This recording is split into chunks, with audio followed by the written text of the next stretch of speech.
પદ્મા પદ્મા પદ્મા જો હું શું લાવ્યો.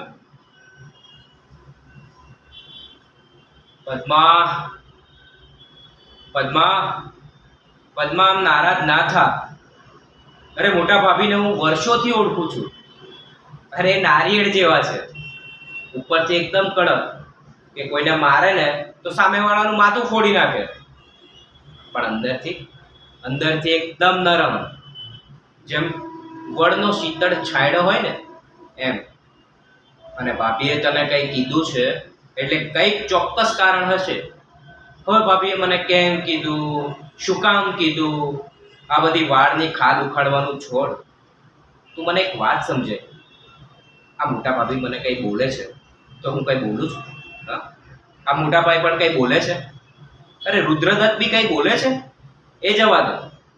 આપણી દીકરી સુરભી અને જાસ્મીન એ પણ કંઈ બોલે છે?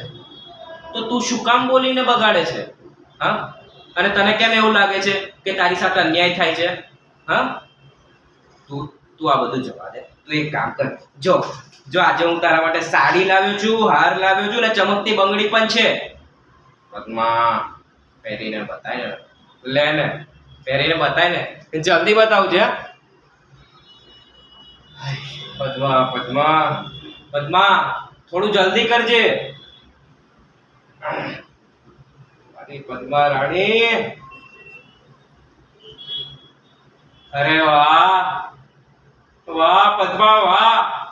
હવે લાગે છે ને તું રાણી, હું રાજા. હવે આખા ગામમાં આપણા ચર્ચા.